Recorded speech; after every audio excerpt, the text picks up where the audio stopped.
Do business, act business.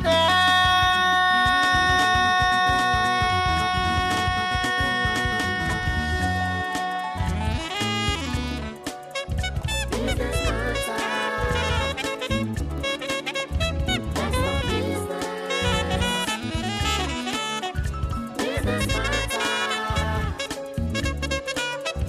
That's the business. Business matter. That's the business. Business matter.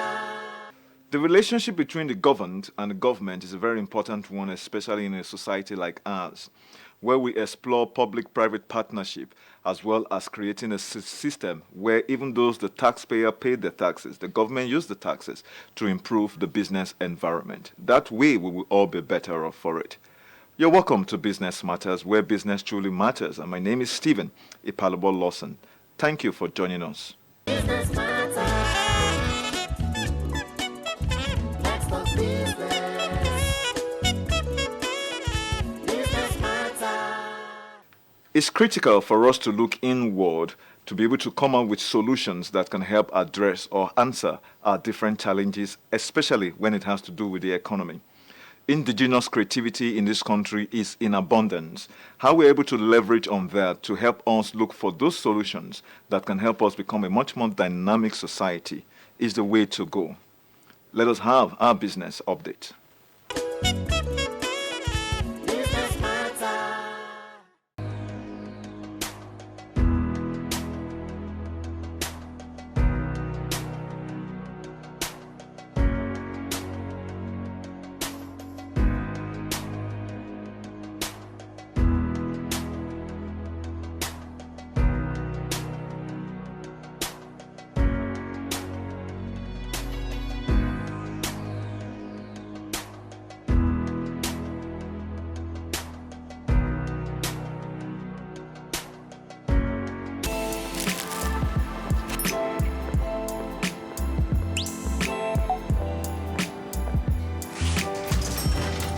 Hey, beautiful.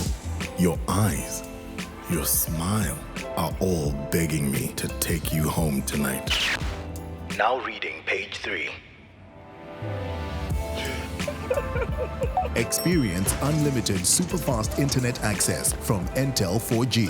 Entel. Live more. Business matter. It's our tradition on Business Matters where we invite a professional or an expert to help us understand the topic of the day. That way, we're able to gain insight as well as definitely get a lot of information that can help us in a way of forming strategy for our different businesses. In what way is going to help to impact on the bottom line as well. This is our professionals segment. Business matter. Thank you for joining us on Business Matters as usual. This is our professional segment, like I mentioned earlier on. And to help me throw more light on the topic, making it government policy to buy made in Nigeria product is no other person than Mrs. MONALISA Abimbola Azeh. She, as a matter of fact, is the owner or the founder of the Mathew's Ventures. They are the ones who actually go into the productions of Mona's shoes. She's a woman who is very passionate about so much of what she does. As a matter of fact, the Made in Nigeria concept has actually helped her to serve on the federal government Leather Reformation Committee, which was mandated to create a leather policy for Nigeria. She's also a Faith Foundation volunteer and mentor, and a woman who is very passionate for helping people, especially women, to jumpstart their businesses. As a matter of fact, she is a lawyer by qualification, and certainly an entrepreneur with so much training in those areas.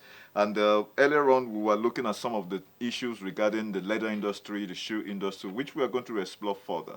And I want to say a big welcome to you one more time on Business Matters. Thank you for inviting me. It's always a great pleasure to have you, because we know for sure that people like you who actually have your hand on the ground, especially in the period where we live in a country with so much challenges, especially for entrepreneurs, you have been able to weather the storm. And one of the biggest storms we've all just gone through, or we are still somewhat still going through, was brought about by the corona pandemic. How has the impact of that been for the shoes as well as the leather businesses? Well, obviously, we were hard hit, because uh, even though shoes are essentials, if you're not going out of your house, the kind of shoes you're wearing are probably like rubber slippers, and very comfortable shoes and all of that. And especially during that period of the lockdown and the uncertainty, people were prioritizing their shopping and what they were spending their money on. So it was more like, am I going to survive COVID? Am I going to die? If I'm going to survive, what do I need to survive? Obviously, it's not shoes and bags. So people were more into healthcare and all of that. But we still found our space in that because for instance, I make sneakers. I make leather sneakers. And when I was studying the pandemic, one of the things I realized is that to be able to survive, to be able to give yourself a better chance of not getting infected or being able to fight the infection, if God forbid the person got it, you needed your body to be in a certain condition. You needed to be fit. You needed to exercise, And before, I used to project my shoes, my sneakers, as leisure wear, luxury wear, look good, fine girl, fine boy kind of thing, But I found myself wearing my shoes to exercise. I started by walking in them, my sneakers, and then I went on to, like proper exercise. Online, I found a lot of online exercises. I even had a coach that would coach me via WhatsApp and Zoom, So I was doing my own fitness exercises in-house, indoors, and I was wearing my shoes for that. So I realized that, first of all my customers who had already bought the shoes, I sent a word out, look, guys, those are your sneakers. It's not for fine boy alone, though. You can wear them to exercise. They're actually strong enough. They're comfortable. They're leather. They would stretch. The soles are padded, so you're not injuring your knees or your ankles, and things like that. And then, of course, you needed vitamin E. Is it E or D? The one that the sun gives. Yes, that one. So that was also, so you could go out and take a walk, and all of that. Now, I know the leather industry itself in the country has gone through so much of traumas, in my own opinion. Yes. And then the COVID itself has actually even made it much more complicated. Yes.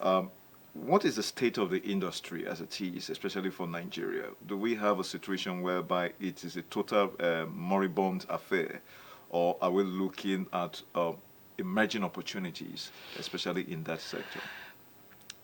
It's multifaceted in the good and the not so good. Okay, let's start with the good. Nigeria produces some of the best leather in the world. Really? Particularly the skins, from the smaller animals, the rams, the goats. We have very good quality. And that's because a lot of our rams and goats are domestic animals. So, and then we have in the north, which is where most of the leather comes from, probably all of the leather actually. Wow. So there's a harvest of the skins, and then they're passed on to the factories, the tanneries where they're tanned and all of that. And so we do have very good quality of that. And yes, there are tanneries in Nigeria. There are? Yes. Wonderful. And there are tanneries that are producing leather for export, good quality. Now, the problem is, though, that this leather is finished and sent to Europe, Italy, sent to China. In fact, the last leather fair I attended in Lagos, there were representatives of a Chinese factory that were producing very good quality leather and sending it to China to be made into shoes and bags for the top designers of the world. So we are not getting the full benefit, because we are getting some benefit, but we're not getting the full benefit of the leather production chain. The value chain itself. The value chain itself is truncated at certain points to the disadvantage of the Nigerian leather industry. However, it's not the fault of the tanneries alone.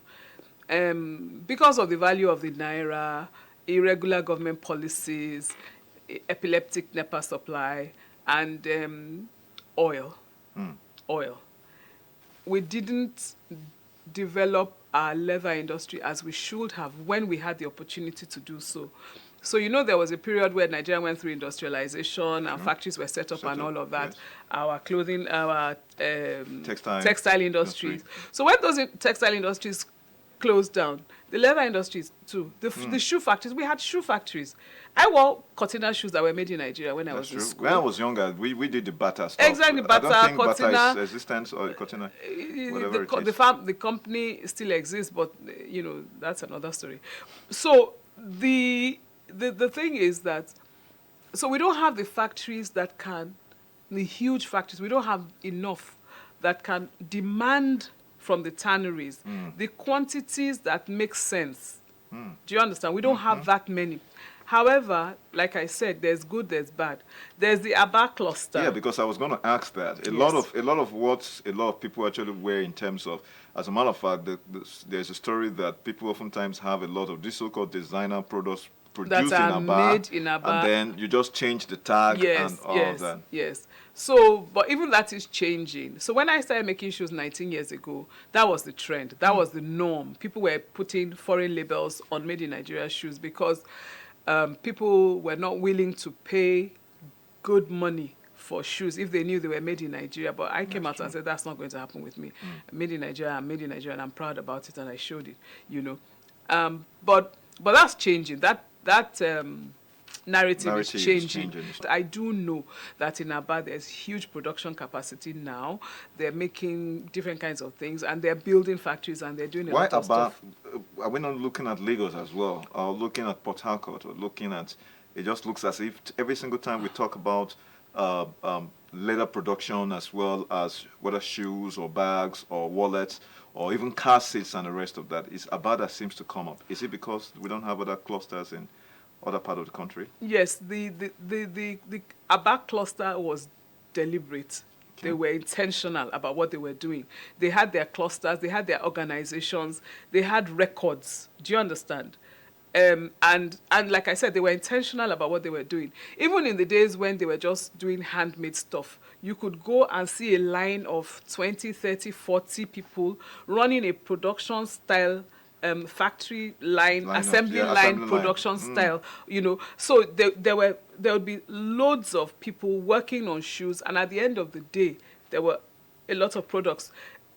To the best of my knowledge, every week they used to bring in container loads of shoes to Lagos Island, where people from other states, other parts of West Africa were coming to buy, taking out, you know, huge trailer loads of shoes. Because again, like I said, they are doing higher end because they have the market here in Lagos that can absorb that. Hey, you have 21 million, 22 million people in Lagos. You have a certain number in the middle class or whatever your segment of the economy you are targeting, you know, who can afford to buy handmade, high quality leather shoes, you know, which is where we play. All right, I'm gonna put you on a pause, and we're gonna go on a quick break. As soon as we come back, we're gonna continue the conversation. Viewers, please don't go away. We're back after this commercials.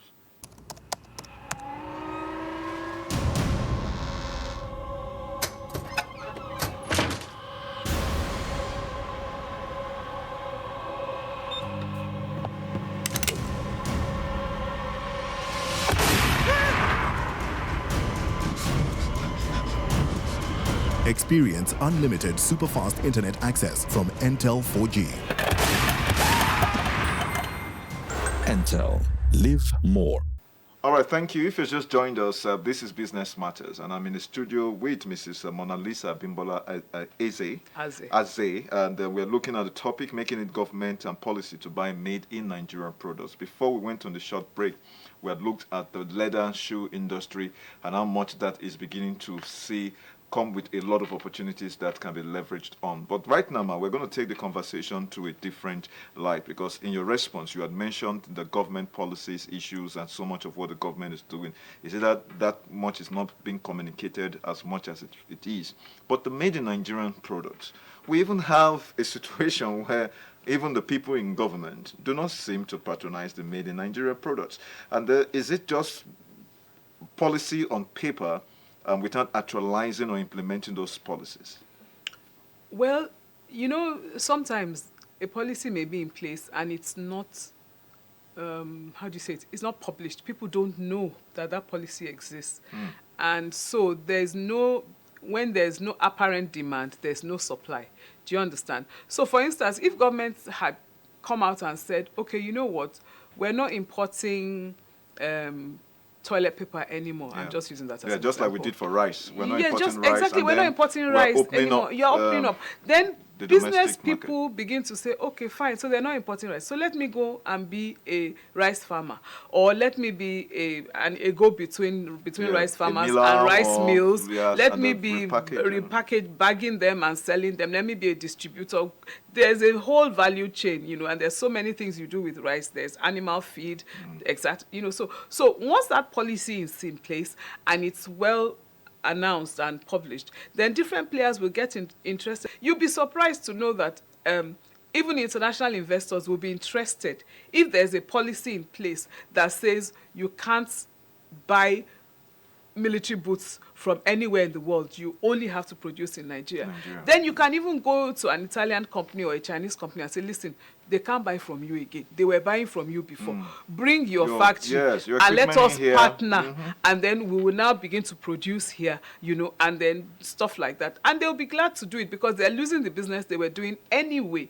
And the job opportunities, and especially employment for the teeming youths, will obviously be exactly, out and there's always, every industry has a value chain, so that people can plug into different parts of the value chain and begin to do these things. So if we have a plan in place, if we have a policy in place that is specific, that's goal oriented, and it's intentional, you have to back your words with action. And then, if possible, even make laws to protect those things. It's not something that you do and then your successor now comes and just changes everything.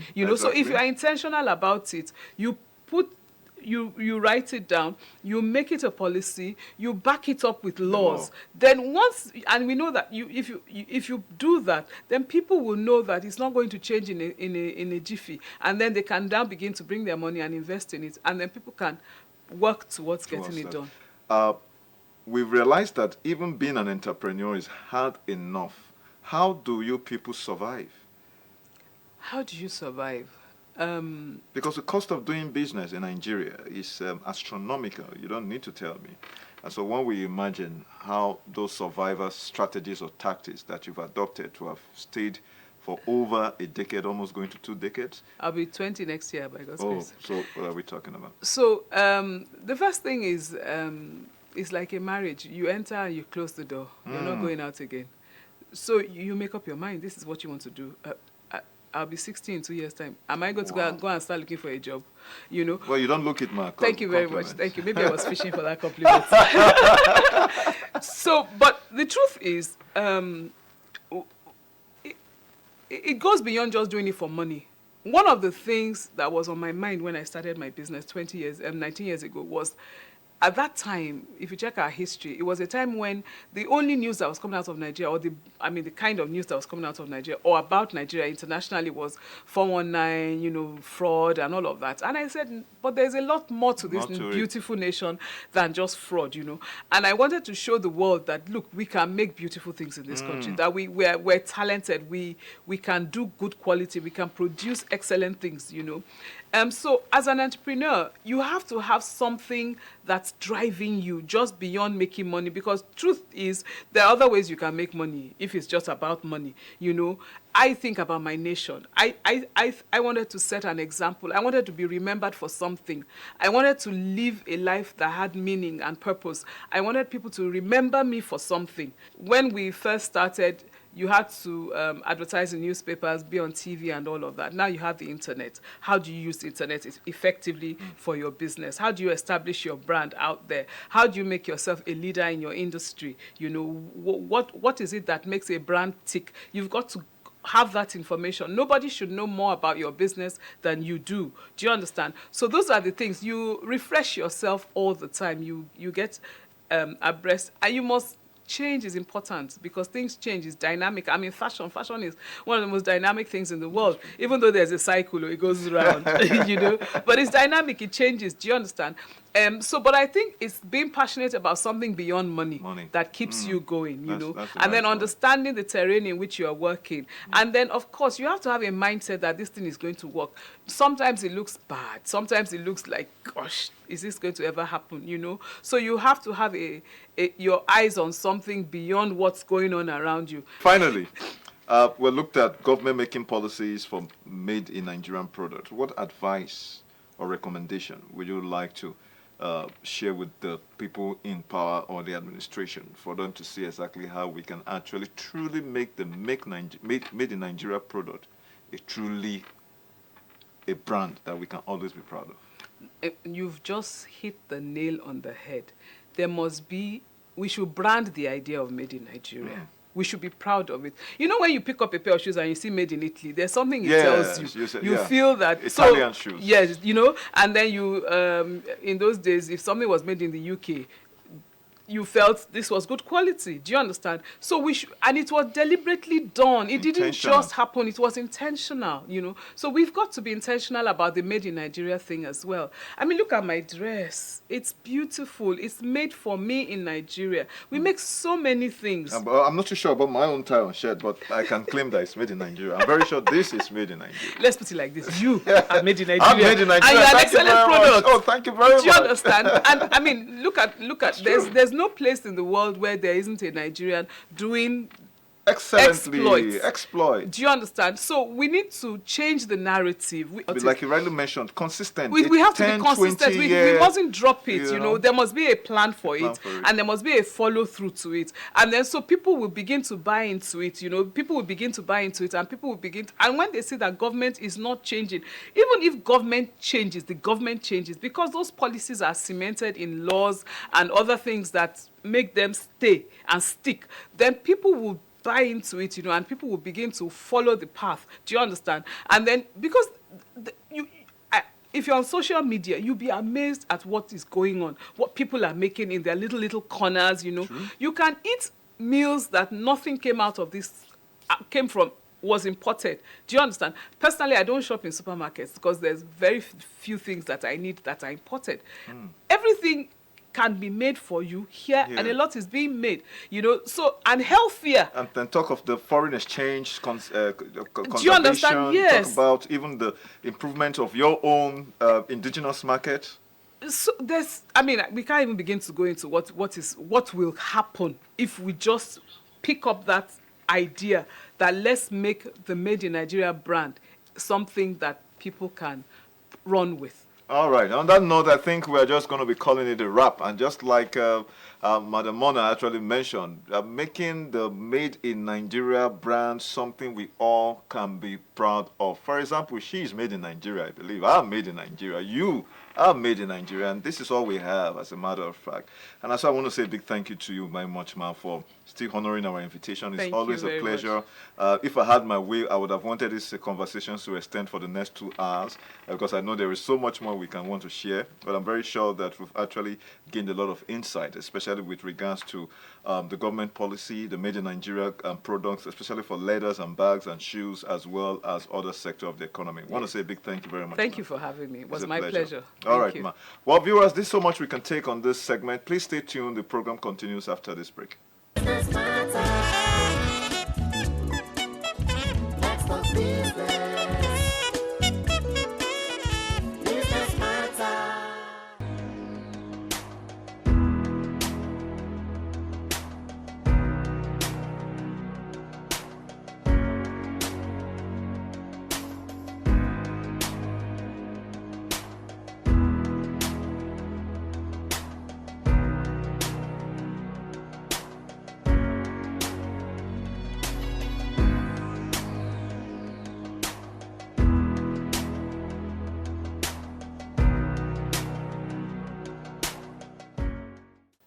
The Made in Nigeria product or the Made in Nigerian brand is a worthwhile investment.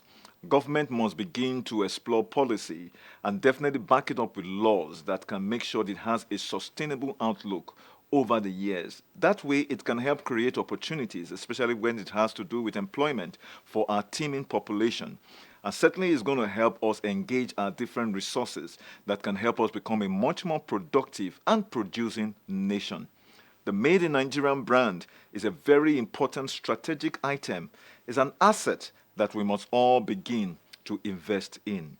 This is so much we can bring to you on this week's edition of Business Matters. Please follow us on all our social media platforms as well as our website for you to have some more information regarding our different programs. My name is Stephen Ipalbo Lawson. Until I come your way again, bye-bye for now.